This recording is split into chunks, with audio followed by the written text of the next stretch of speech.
आने वाले कल के सपने हमारी जिंदगी की बुनियाद होते हैं। ये सपने ही होते हैं जिनके पीछे भागकर इंसान अपना भविष्य बनाता है।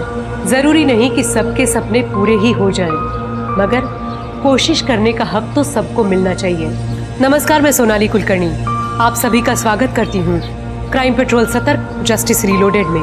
हमारा आज का केस एक ऐसा ही केस है जिसमें कोशिश तो दूर, विक्टिम के सपनों की उड़ान को जमीन पर ही काट दिया गया था। एक बेहतरीन भविष्य को बीते हुए कल की याद बना दिया गया था। एक ऐसी याद जो सालों बीतने के बाद भी जरा सा कुरेदने पर फिर से आंखों के सामने तैर गई थी।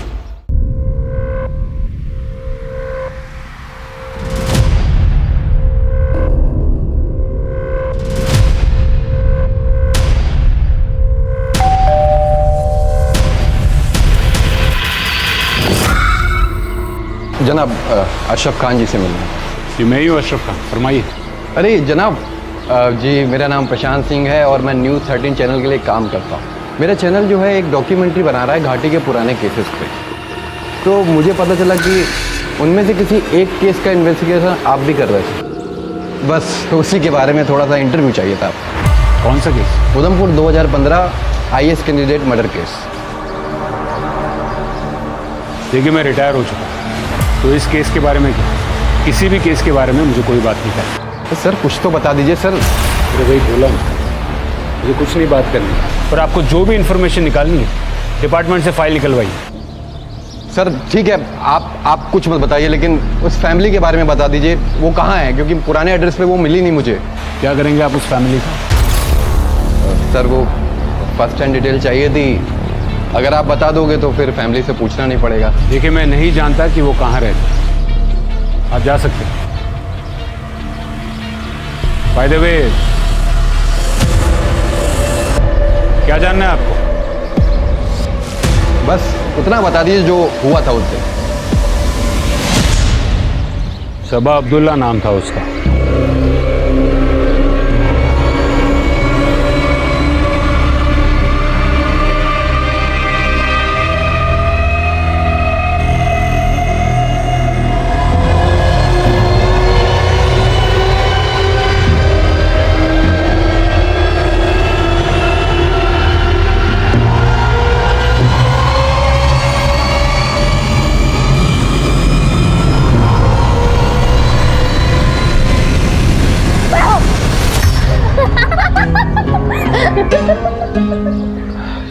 अभी भी आपने तो डरा ही दिया था। अहमद भाई डरा ही तो रहे थे, पर वैसे आप यहाँ क्यों सो रहे हैं?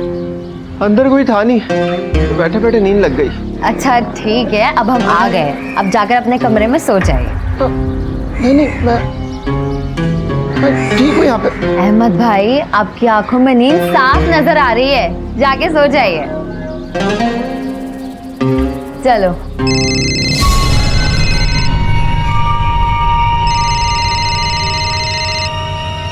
सीमा क्या हुआ? अरे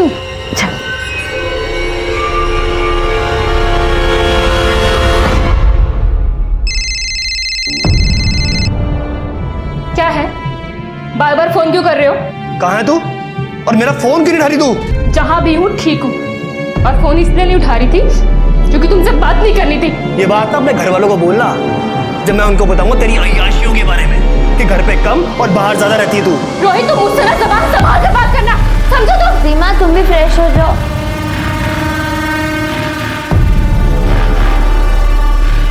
सीमा देखो, तुम फिक्र मत करो, सब ठीक हो जाएगा। ये तुम कह सकती हो सबा, क्योंकि तुम्हारे मेज क्लियर हो चुका है, मेरे तो इस बार भी रह गया। ऊपर से घर वाले रोहित से शादी करने के लिए मेरा जीना हराम किए हुए हैं। समझ में नहीं आ रहा कि मैं क्या करूं। तो तुम साफ साफ मना क्यों नहीं कर देती अपनी फैमिली को कि नहीं करनी रोहित से शादी?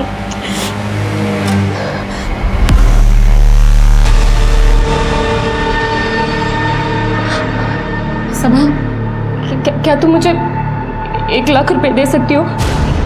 इतने पैसे क्यों चाहिए? दिल्ली जाना है, वहीं से IAS की तैयारी करूंगी। देख सीमा, अगर मेरे पास होते तो मैं ज़रूर दे देती, बट आर यू श्योर कि तुझे ये करना है? मतलब कि दिल्ली कोई पास की जगह नहीं है। मैंने सोच लिया है सबा, मुझे इन सबसे दूर जाना है बस। देख पिज्जा वाला आया होगा, मैंने हम दोनों के लिए ऑर्डर किया है। चल अब रोना बंद कर।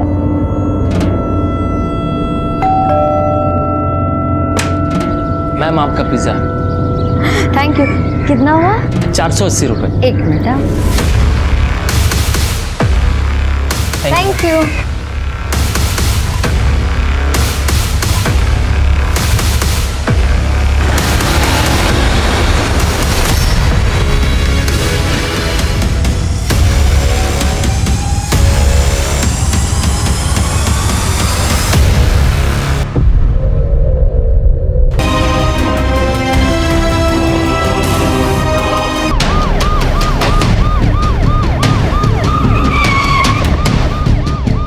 जनाब, गांव के मुखिया जमील अब्दुल्ला की बेटी थी सबा अब्दुल्ला, साथ में उसकी सहेली थी सीमा भट्ट, जो फैमिली को जिंदा मिली है। काफ़ी खून बह गया है, फिलहाल उसे हॉस्पिटल भिजवाया है, काफ़ी क्रिटिकल है। दोनों घर पर अकेली थी? जी जनाब, माँ बाप रिश्तेदार के पास गए थे और भाई अजहर अपने दोस्तों के साथ बाहर गया था जनाब।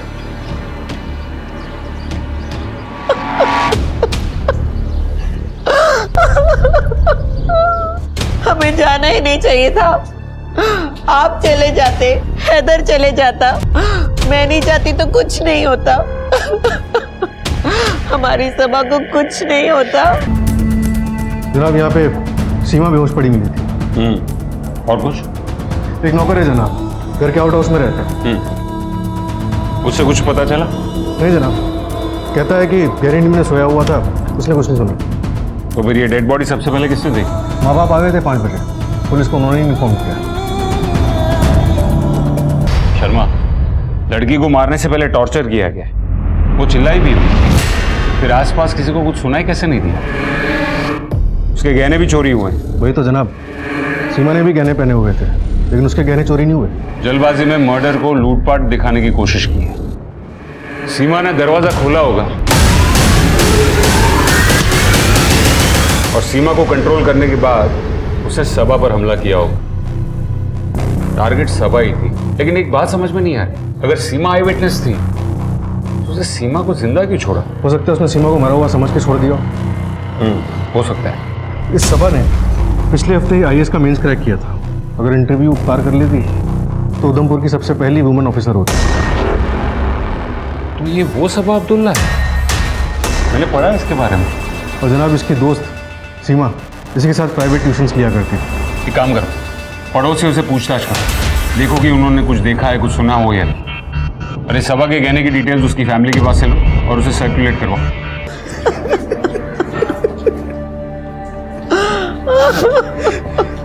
कभी किसी से कोई गलत बात नहीं की, किसी का कुछ गलत नहीं किया, जाने हमारा कौन दुश्मन था। मेरी बच्ची की जान। जनाब, अभी हमें थोड़ा सा वक्त दे दीजिए, अभी हमारी हालत नहीं है आपके सवालों के जवाब देने की।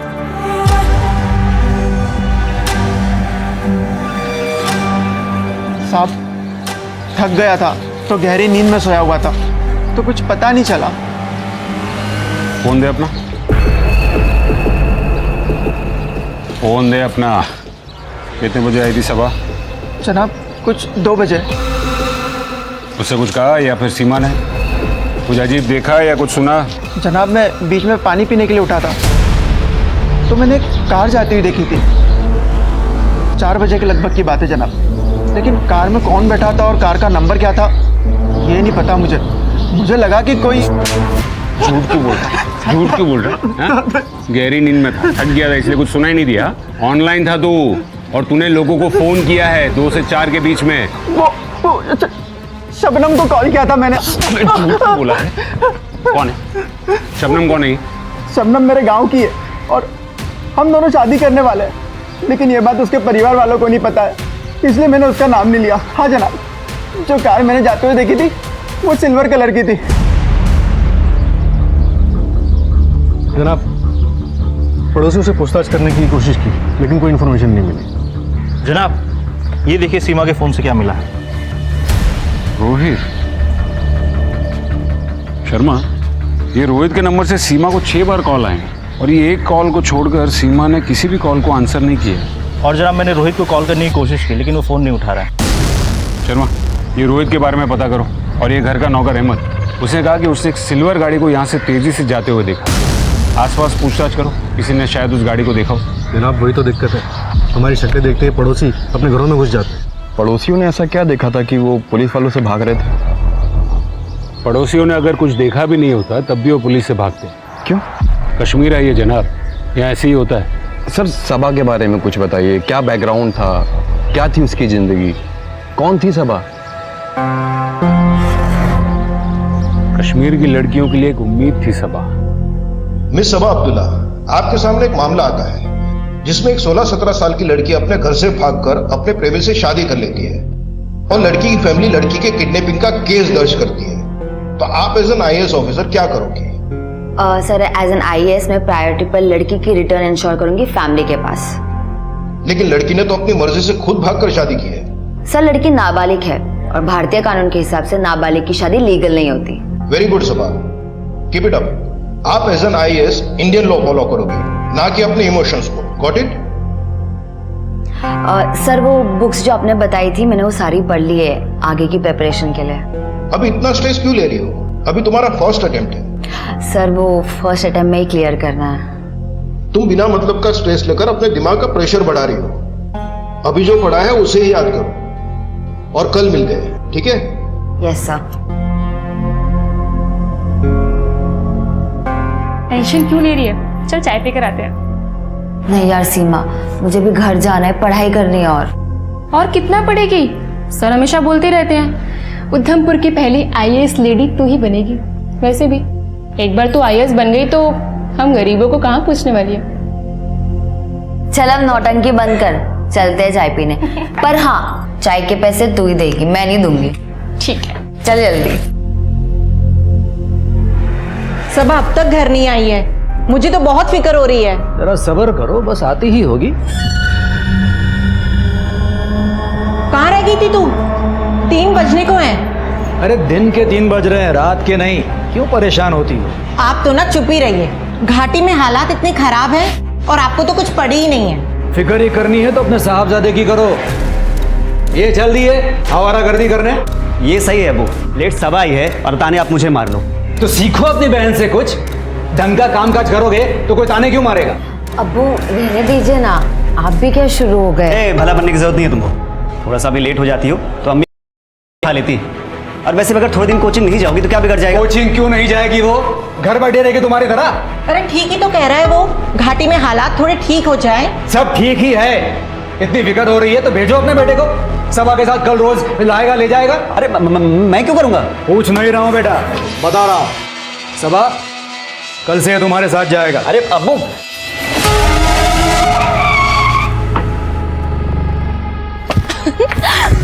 मेरी जान सबा, मेंस का रिजल्ट आ गया है। उधमपुर तो छोड़, पूरे कश्मीर से तूने क्लियर किया है। सच? तुम्हारा नहीं हुआ? नहीं सीमा तू अंदर चल, मैं आती हूँ। तुझे सीमा के रिजल्ट की बड़ी पड़ी है। मैंने क्लियर किया, मुझे तो कुछ नहीं कह रहा। हाँ कांग्रेचुलेशंस। इतना एटीट्यूड क्या दिखा रहा है? तेरी बहन ने मेंस क्लियर किया है, आईएएस ऑफिसर बनेगी। हाँ तो ठीक है, जब तू आईएएस बन जा रहा तो ड्राइवर मुझे ही रख लेना। और वैसे भी अभी तो ड्राइवर मुझे ही बना के रखा है। तो मत बन मेरा ड्राइवर। कौन कह रहा है तुझे? जा, तू फ्री है, मैं खुद आ जाऊंगी। अरे अब्बू मेरी जान ले लेंगे। और अब्बू को कौन बताएगा? देख मैं तो नहीं बताऊंगी, तू बताएगा क्या? नहीं ना, जा मस्ती कर। और हाँ, अब मुझे ड्राइवर की जरूरत नहीं, ड्राइवर मुझे अब सरकार देगी।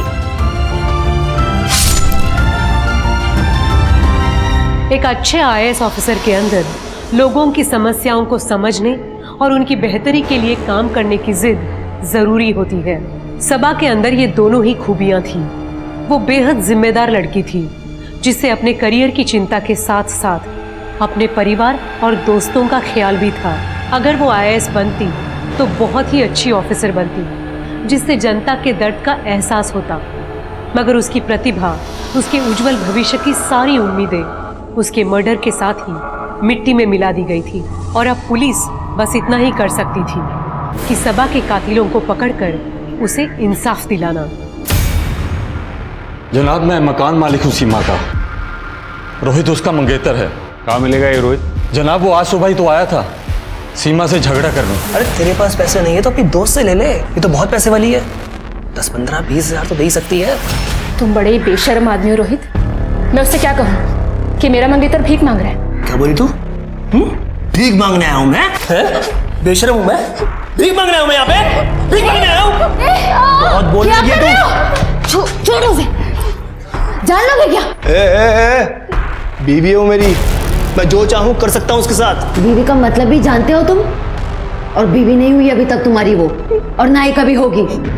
तुम जैसे आदमी के साथ शादी करके इसे अपनी जिंदगी बर्बाद करनी है क्या? मेरे और सीमा के बीच में मत पड़, पछताएगी बहुत। जो करना हो कर लेना। चल सीमा।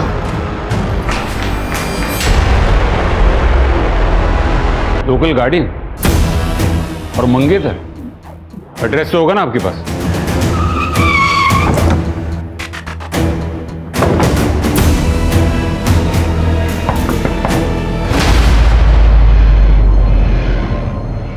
जनाब आप? रोहित जी जनाब, सीमा मेरा फोन नहीं उठा रही थी, इसका मतलब ये थोड़ी ना मैं उसको मार दूंगा। ना ना, सीमा को तो जिंदा छोड़ दिया तुमने, मारा तो सबा को है। धमकी भी दी थी ना उसे। जनाब सीमा जिंदा है? तुम्हें क्या लगा मर गई और तुम बच जाओगे? नहीं जनाब, मैंने किसी को नहीं मारा, मैं सुबह से घर पे ही हूँ। आप चाहें तो पास वाले किराएदार से पूछ सकते हो आप।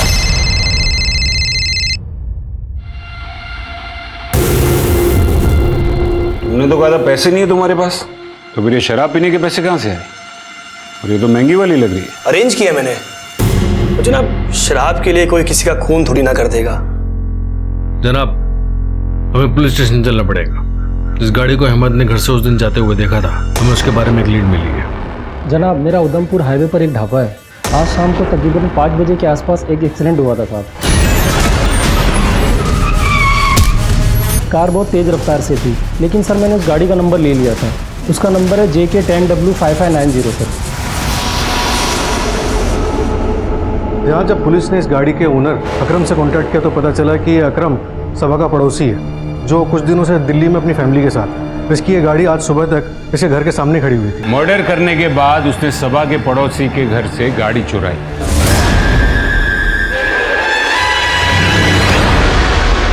और भागने के चक्कर में वो एक्सीडेंट कर बैठा। और जनाब इसी एक्सीडेंट में एक लड़के की मौत भी हुई है। ये देखिए जनाब, फिलहाल इसकी आइडेंटिफिकेशन नहीं हो सकी है, लेकिन हम कोशिश कर रहे हैं। कोशिश नहीं शर्मा, इस गाड़ी को ढूंढो, इस गाड़ी का मिलना बहुत जरूरी है। तब तक मैं हॉस्पिटल जाता हूँ और देखता हूँ कि सीमा के पास से हमें और कोई इंफॉर्मेशन मिलती है या नहीं। Okay sir. सीमा, मैं इंस्पेक्टर अशरफ का, तुम्हारा और सबा का केस मैं ही हैंडल कर रहा हूँ। मुझे बताओ कि तुम्हें कुछ याद है कि कौन आया था घर पर, किसने तुम दोनों को मारने की कोशिश की? नहीं, उसने दरवाजा खोलते ही मैं उसे देख नहीं पाई। हाँ लेकिन सीमा फिर भी कुछ तो याद होगा। वो सबा का कोई दोस्त था, तुम्हारा कोई जानने वाला था, या फिर कोई और था? कोशिश करो सीमा, याद करो कौन था वो? सीमा कौन? जनाब प्लीज पेशेंट की हालत खराब हो रही है।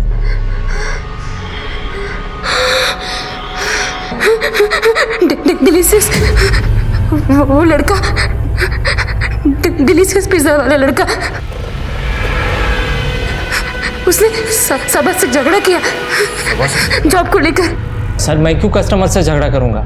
वैसे भी 2:30 बजे के आसपास मैं डिलीवरी कर वापस अपने दुकान चला गया था। तो फिर ये सीमा ने क्यों कहा कि तुम्हारी शॉप के लड़के से झगड़ा हुआ था सबा का जॉब को लेकर? जॉब को लेकर? हाँ सर पक्का तो नहीं कह सकता, लेकिन आमिर हो सकता है सर। हम दोनों साथ में ही डिलीवरी बॉय का काम करते हैं सर। ये आमिर का एड्रेस है? हाँ शर्मा, मैंने एक एड्रेस भेजा है, आमिर नाम का लड़का रहता है वहाँ पर। सो उठाकर थाने लेकर आओ। तो अभी सुत्रों से पता चला है कि सबा अब्दुल्ला को यूपीएससी मेंस क्लियर करने के बाद ही आतंकियों ने भारतीय प्रशासनिक सेवा में न जाने की धमकी दी थी, पर सबा अपनी जिद पर अड़ी रही और आज उसकी हत्या उसी के घर में घुसकर की गई। आखिर कब तक घाटी के युवा अपने ही सपनों की कीमत अपनी जान देके चुकाते रहेंगे?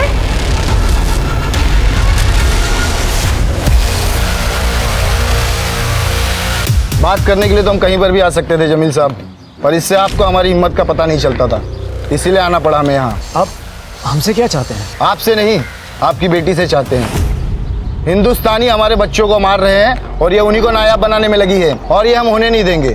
बेहतर होगा कि ये ख्वाब आप खुद ही छोड़ दे, वरना हम अपनी पे आ गए तो किसी के लिए अच्छा नहीं होगा। जमील मियाँ समझाइए, वरना दूसरी मुलाकात ऐसी नहीं होगी।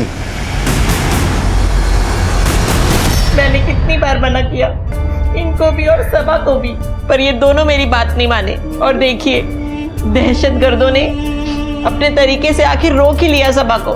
हमारी सबा IAS बन जाती तो उसे देखकर दूसरे बच्चे पढ़ाई लिखाई करते, आगे बढ़ते, लेकिन फिर घाटी में बंदूक कौन उठाता? इसीलिए उन लोगों ने हमारी सबा को।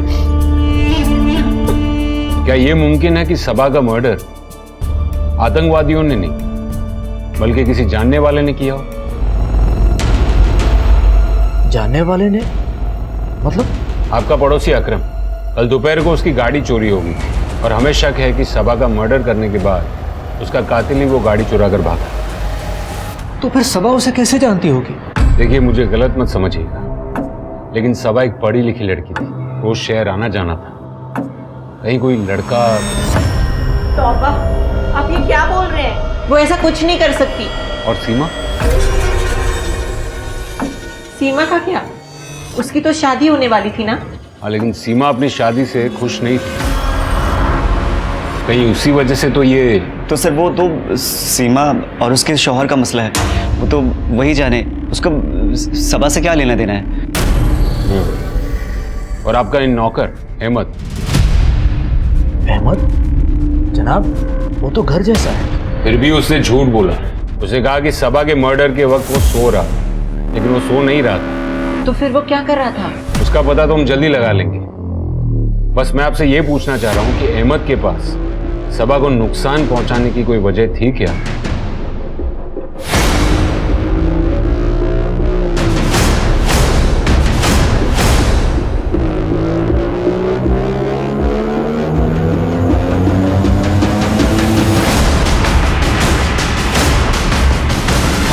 उस लड़की सबा ने झूठा ब्लेम डाला था मुझ पर। ये क्या कर रहे हो? सॉरी मैडम, गलती से टच हो गया। तुम जैसे लोगों को ना मैं अच्छे से जानती हूँ। तब से घूरे जा रहे हो, कुछ बोलने तो ज्यादा फायदा उठा रहे हो। अपनी औकात मत भूलो। औकात की बात मत कर, मैं दुकान का नौकर हूँ, तुम्हारा नहीं हूँ नौकर जो तुम्हारी बात सुनूंगा। दुकान के नौकर हो ना, तो दुकान वालों की सुनना जब तुम्हारी कंप्लेन करूंगी तब तुम्हें समझ में आएगा। हाँ कर देना, और ये धमकी ना किसी और को देना। उसके बाद मैं गुस्से में वहां से निकल गया। तो मुझे लगा कि क्या ही करेगी वो, लेकिन उसने मेरे खिलाफ कंप्लेन कर दी कि मैंने उसके साथ छेड़छाड़ की है। और फिर तुम्हें नौकरी से निकाल दिया गया और तुम गुस्से में सबा के घर गए और उसे मार डाला। कौन बोला आपको मैं उसके घर पे गया? किसी ने देखा था तुमको वहां पर? जिसने भी देखा झूठ बोल रहा है वो। मैं तो पूरे दिन मेरे घर पे था। तो झूठ बोलकर तुम्हें क्यों फंसाना चाहेगा? मुझे क्या पता, होगा उसका कोई मतलब। हो सकता है उसने मारा हो उसको और खुद बच के मुझे फंसाना चाह रहा हो।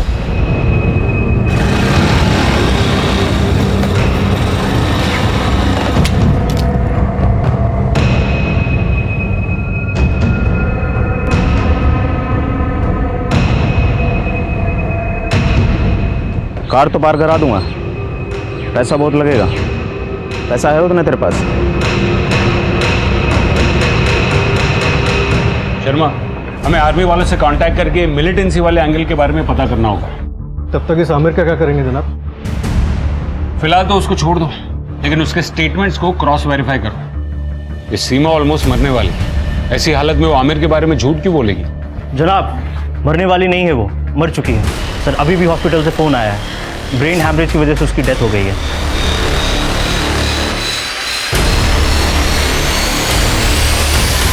सर, सीमा के मरने के बाद तो आपकी इन्वेस्टिगेशन डिरेल हो गई होगी ना? सीमा अगर सबा के साथ ही मर जाती, इन्वेस्टिगेशन हम तब भी करते। नहीं सर, कुछ तो फर्क पड़ा होगा ना, आपकी आई विटनेस ही हो। मिस्टर प्रशांत, इन्वेस्टिगेशन का जो था वो तो था ही। सबा के साथ सीमा भी IAS की तैयारी कर रही थी। एक ही दिन में 2 IAS एस्पिरेंट्स के मर्डर ने खलबली मचा दी थी।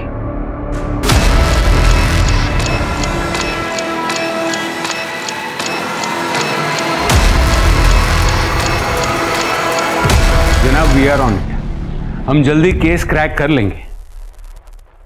जी जी जनाब। नहीं, मिलिटेंसी वाले एंगल पर हमें अभी तक कुछ पता नहीं चल रहा है। नहीं जनाब, घर वालों ने नहीं, गांव वालों ने मीडिया में खबर लीक की है। जी जी जनाब। जनाब शर्मा, ये सीडीआर रिपोर्ट कहाँ है? होम मिनिस्ट्री से फोन आ रहे हैं, कह रहे कि अगर आप केस सॉल्व नहीं कर पाए तो हम सेंट्रल एजेंसी को केस सौंप देंगे। जनाब सीडीआर ही चेक करा था और सीमा के बयान की वजह भी पता चल गई। क्या समझ में आ गया?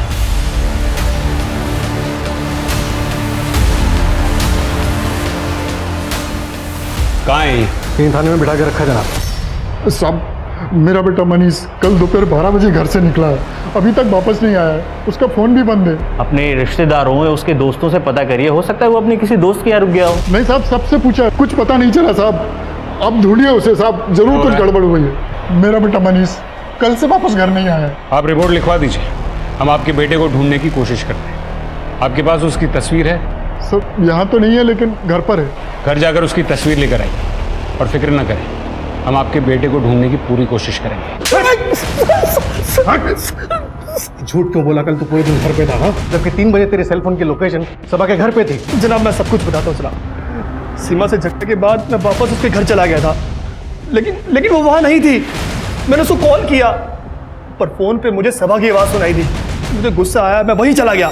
नहीं आएगी वो, सीमा अब सीधा दिल्ली जाएगी। तो दिल्ली वाली बात तुमने इसके दिमाग में डाली है? सीमा मैं बोल रहा हूँ घर चलो, चलो घर।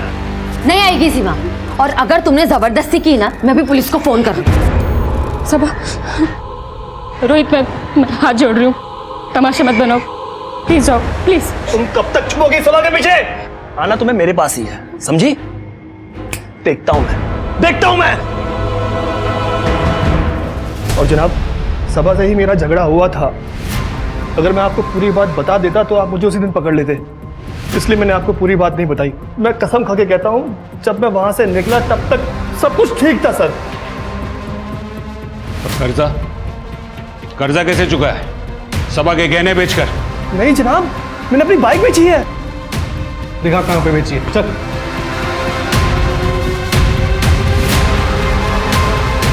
जनाब रोहित ने बाइक बेची थी, खरीदने वाले ने कंफर्म किया, और आर्मी कमांड से जो मिलिटेंट्स की लिस्ट आई थी उन्हें भी क्रॉस चेक कर रहे हैं, कल उनकी लोकेशन क्या थी। और जनाब ये देखिए, ये क्या है? ये आमिर की हिस्ट्री शीट है, मकरपुरा थाने का हिस्ट्री शीट है। चेन स्नैचिंग, चोरी और ऐसे कई सारे मामले उसके ऊपर दर्ज हैं। और जनाब 2 कार चोरी के भी केसेस। जनाब इसके सर्कल में पूछताछ की तो पता चला कि आमिर थोड़ा मेंटली डिस्टर्ब्ड है, और कल दोपहर को ही अपने घर पे नहीं, सभा के घर के पास जुआ खेल रहा था, जिसमें 10,000 रुपये भी हार गया। कहीं इसने खुन्नस में आके सभा को। जनाब ये देखिए, आज सुबह जो आदमी अपने बेटे की मिसिंग कंप्लेंट लेके आया था, वही उसके लड़के की फोटो है। और जनाब ये देखिए,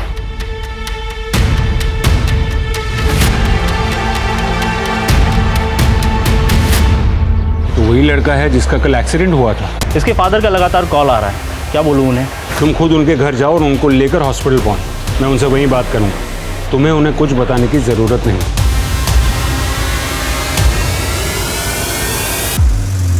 ये किस्मत भी अजीब है शर्मा।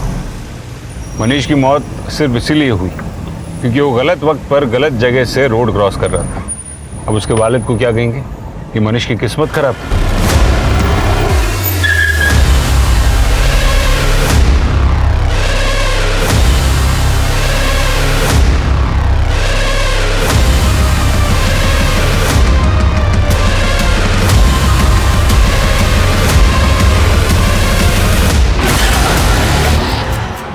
बड़ी शिद्दत से ढूंढ रहे थे जनाब, इसलिए खुद ही मिलने चला आया, क्योंकि आप भी एक कश्मीरी हो और वो लड़की सबा भी कश्मीरी थी, जिसको तुम लोगों ने मार दिया। गलतफहमी में मत रहिए जनाब, कश्मीरी हमारे अपने भाई बहन होते हैं और अपनों का खून हम नहीं बहाते। आपको मानना है तो मानिए, वरना मत मानिए। हमारे नाम से आपको जो बेवकूफ़ बनाया जा रहा है, बस वही बताने आए थे हम।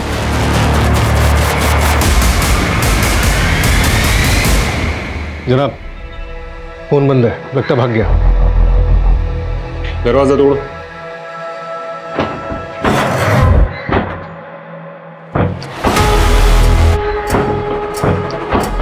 जनाब क्या कर रहे हैं आप लोग? ये दरवाजा क्यों तोड़ रहे हैं मेरा? कहाँ गायब था तू? मैं तो जरूरी काम से बाहर गया था। और फोन बंद क्यों है तेरा? वो तो मैंने अंदर चार्ज लगा रखा है, पर अब दरवाजा क्यों तोड़ रहे हैं? अब मैंने क्या कर दिया? मगरपुरा का हिस्ट्री शीटर है तू। दो केसेस चल रहे हैं तुझ पर गाड़ी की चोरी के। तो उससे क्या हुआ? वो तो मैं पहले करता था ना। उसके लिए अब मैं जेल में डालोगे आप मुझे? चल ठीक है, कल का बता। 10,000 रुपए तू हार गया ना जुए में, और जुआ भी सबा के घर के पास ही खेल रहा था। तो उससे क्या, मेरा घर तो यही है और सबा का घर 4 गली छोड़ के है, और दोनों के बीच में जुए का अड्डा है। जुआ खेलना भी जुर्म है। तो लो गिरफ्तार कर लो मुझे, लो पकड़ लो, आप जेल में डाल दो मुझे। अरे कम से कम भूखा तो नहीं मरूंगा मैं। जिंदा रहते थे उस लड़की ने मेरी नौकरी खा ली, और मरने के बाद भी मुझे जेल डलवाएगी वो। जनाब पागल है, हॉस्पिटल चलते हैं, मनीष के माँ बाप इंतजार कर रहे होंगे।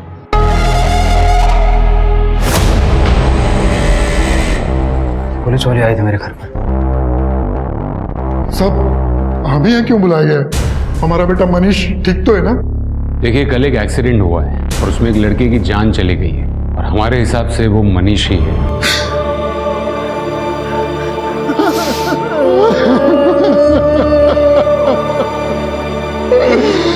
हमारा इकलौता बेटा था साहब, और जिसने एक्सीडेंट किया, क्या वो पकड़ा गया साहब? देखिए उसे पकड़ने के लिए आपका मनीष की पहचान करना बहुत जरूरी है।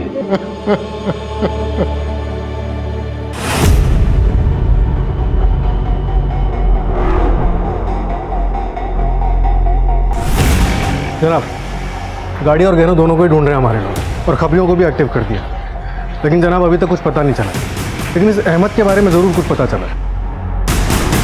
क्या पता चला? सर शबनम ने कंफर्म किया है कि अहमद और उसकी शादी होने वाली थी, और कल दोपहर 2 बजे से 4 बजे के बीच इन दोनों की फ़ोन पे बात भी हो रही थी।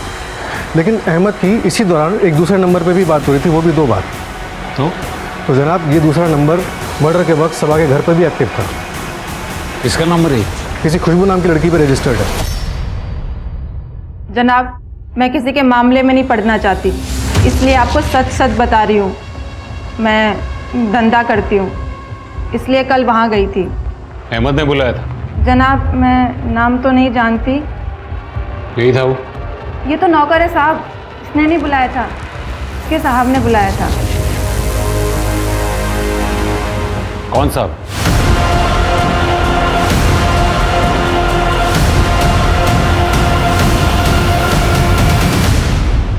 सर अहमद को बोलकर मैं घर में लड़की मंगा लेता था। कल भी मैं सबा को कोचिंग में छोड़कर घर आ गया था, और आउट हाउस में इसी लड़की के साथ था। नशे में था तो टाइम का पता ही नहीं चला, और फिर सबा घर वापस आ गई।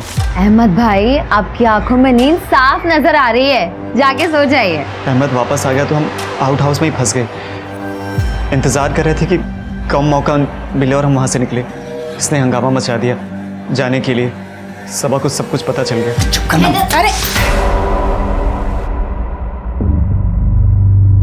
ये क्या हो रहा है? ये कौन है? ये इन दोनों से पूछो और मुझे जाने दो, मेरे कस्टमर इंतजार कर रहे हैं। हटो मैडम। सर सबा मैं नहीं, ये अहमद लड़की लेकर आया था। इसको मैं रंगे हाथ पकड़ने के लिए आया था। लड़की आपने मंगवाई और आप मुझे फंसा रहे हो। चुप कर, मत समझा तू। शराब दारू तक तो ठीक था, मगर ये शी। आने दो अम्मी अब्बू को, उनको भी तो पता चले उनका ये चिराग कैसे कैसे गुल खिला रहा है। आज तुम्हारी शामत है। और सबा तुम्हारे अब्बू और अम्मी को तुम्हारी असलियत ना बता दे, इसलिए तुमने उसे मार डाला।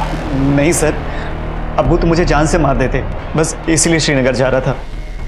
फिर सबा की खबर मिली तो वापस लौट आया। बराबर है, सबा तो मर ही चुकी थी ना, तो क्या ही कुछ बताती। और वैसे भी तुम्हारे मन में उसके लिए नफरत तो थी, तुमने एक ही तीर से 2 निशाने लगा दिए। सर मैं सच कह रहा हूँ, सबा मेरी बहन थी, और मैं भला उसका खून कैसे कर सकता हूँ? आप चाहें तो अहमद से पूछ लीजिए। इससे पूछो जो खुद तुमसे मिला हुआ है। सर प्लीज, मैं सच कह रहा हूँ, मैंने उसका खून नहीं किया है। आखिर वो मेरी बहन थी। सर सबा का भाई हैदर, वो अपनी ही बहन का मर्डर कर सकता है? 35 साल की नौकरी में बस यही एक बात सबसे ज्यादा समझ में आई है कि दूसरों से ज्यादा अपने ही पीठ में छुरा घोंपते हैं। तो आपके हिसाब से हैदर ने पीठ में छुरा घोंपा था? सलाम साहब। आज रात एक कार को बॉर्डर पास कराने की तैयारी चल रही है, नाले के पास जंगल वाले रास्ते से। ये वही कार है जिसे आप ढूंढ रहे हैं। खबर पक्की है? हाँ जनाब, एक बंदे के और कार के फर्जी डॉक्यूमेंट भी बना लिए गए हैं बॉर्डर के उस पार इस्तेमाल करने के लिए।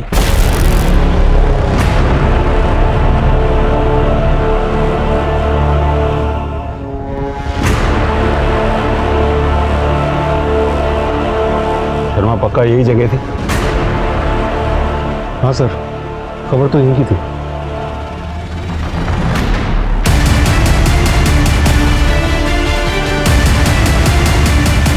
शर्मा, वो लोग आ रहे हैं, गाड़ी निकालो।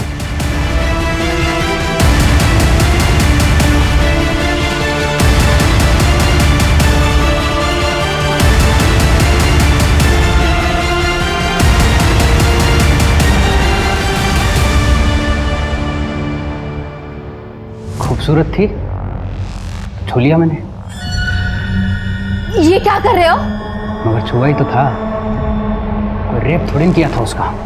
अरे मैं तो अपनी पुरानी जिंदगी को भूलकर इज्जत से नौकरी कर रहा था।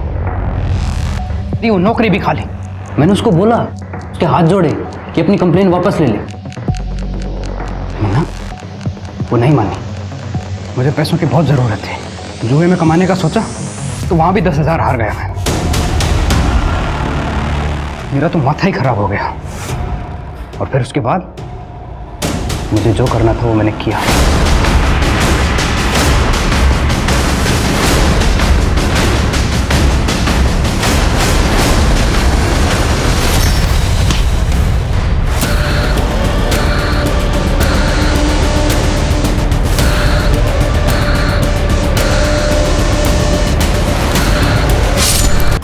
सबा के घर से निकलते मुझे कोई देख ना ले, इसलिए मैंने उसके पड़ोसी की कार चुराकर उसमें भाग गया। रोड पे आया तो मैं स्पीड में था बहुत, तो वो लड़का मेरी कार के सामने आ गया। उसका अफसोस है मुझे मरने का, लेकिन वो सबा, उसके मरने की बहुत खुशी है मुझे। उसके मरने की मुझे बहुत खुशी है। आमिर ने उसकी सनत में सबा और सीमा दोनों लड़कियों का ब्राइट फ्यूचर बर्बाद कर दिया। सर, यहाँ आने से पहले मैंने काफ़ी कुछ रिसर्च किया था आपके बारे में, बस वही क्रॉस वेरीफाई करना था। आपने तो कहा था कि आप मुझसे बातचीत करना है, फिर ये रिसर्च? सर, अब होमवर्क तो करना ही पड़ता है ना। सर, मनीष का एक्सीडेंट जिस कार से हुआ था, उस ढाबे वाले ने आपको कार का कलर क्या बताया था? सिल्वर गाड़ी थी वो। नहीं, जब मैं उसके पास गया तो उसने मुझे व्हाइट कलर बताया था। वो इतने साल हो गए हैं, वो भूल गया होगा। नहीं, मैं कंफर्म हूँ कि मुझे उसने व्हाइट कलर ही बताया था। एक बार आप कंफर्म कर लीजिए।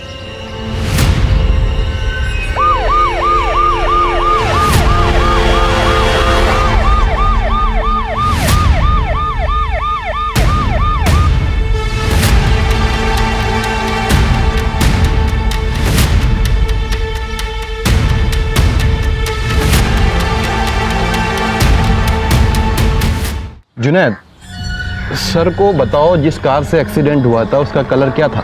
अरे साहब, इन साहब को तो मैंने पहले ही बताया था कि व्हाइट कलर की कार ने एक्सीडेंट किया है।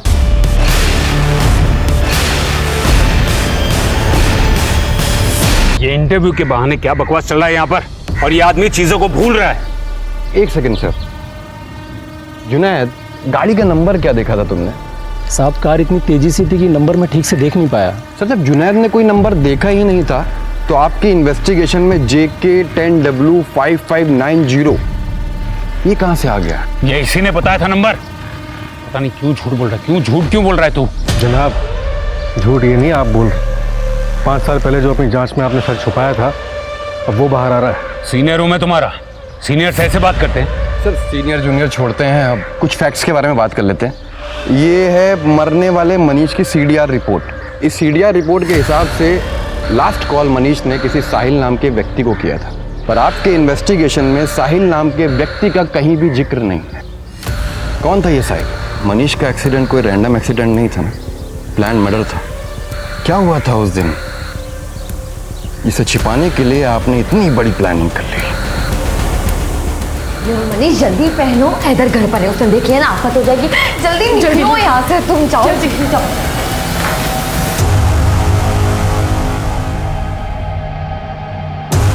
दोस्त होकर तुझे मेरी बहन मेरी तलाशी करने के लिए हाँ? हैदर क्या कर रहे हो? हैदर पागल हो गया, मार दोगे क्या उसे? तुम जाओ यहाँ से। कोई कहीं नहीं जाएगा जब तक अम्मी अब्बू घर नहीं आ जाते, कोई कहीं नहीं जाएगा। ऐसा मत कर। इसी के लिए तुझे पाला था कि एक दिन हमारी इज्जत पे दाग लगा सके तू।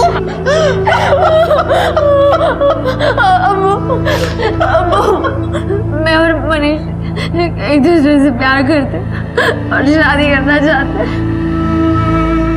आप कम से कम आप तो समझिए। मुझे कितना नाज था तुम पे, आज तुमने मेरा सर शर्म से झुका दिया। अबू ऐसा मत कहिए अबू। इज्जत से बढ़कर और कुछ नहीं, ना बेटा ना बेटी।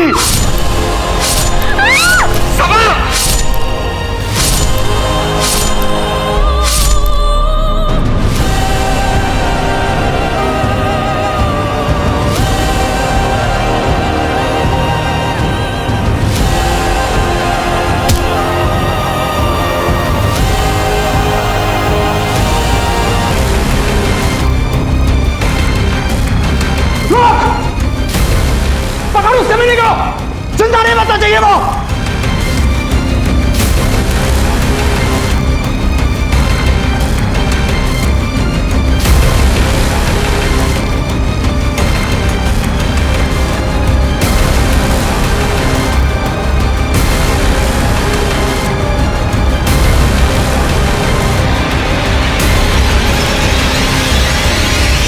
हेलो साहिल, तेरी मदद चाहिए थी, अर्जेंट है। अरे अभी अभी एयरपोर्ट से निकला था, बस तुझे ही कॉल करने वाला था। अरे वो छोड़ना, मुझे तेरी मदद की ज़रूरत है, अर्जेंट है। क्यों, क्या हुआ?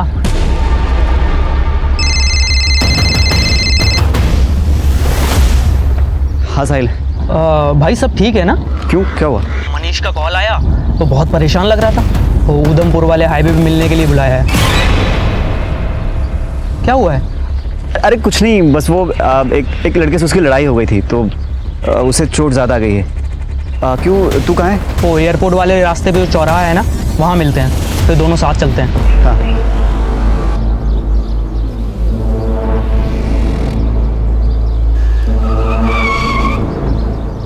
अब बताएगा किस लड़के से झगड़ा हुआ है? मनीष ने तो यहीं बुलाया था ना, दिख नहीं रहा है। वो रहा मनीष।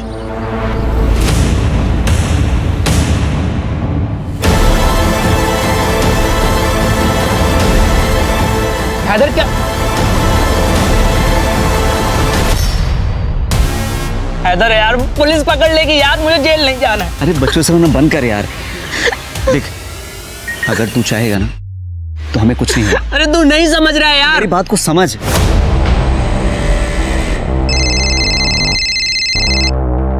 अरे साहिल बेटा, ये क्या, हमारी फ्लाइट जल्दी लैंड होगी?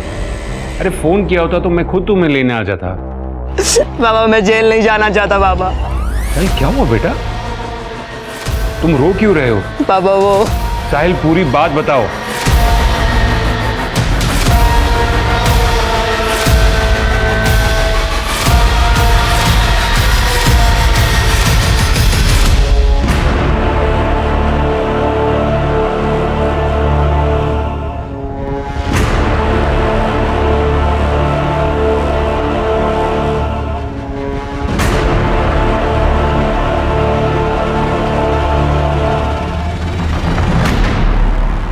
अपने बेटे को बचाने के लिए आपने एक ब्रूटल ऑनर किलिंग के केस को कुछ और ही रंग दे दिया। सबा के बारे में नहीं सोचा, सीमा के बारे में नहीं, और आमिर, उसके सनकी स्वभाव का फायदा उठाकर आपने उसे जेल में भिजवा दिया। और अभी कुछ ही दिन पहले उसने जेल में सुसाइड नोट लिखा और अपने आप को मार लिया। मैं जानता हूं कि मुझसे गुनाह हुआ है, लेकिन मैं अपने साहिल को जेल नहीं जाने दे सकता था, वो भी तब जब उसकी कोई गलती थी नहीं। लेकिन कानून अपना काम करता है, भले ही देर से सही। जानते हैं आप अपने बेटे को बेगुनाह भी साबित कर सकते थे, लेकिन आपने दूसरा रास्ता अपनाया।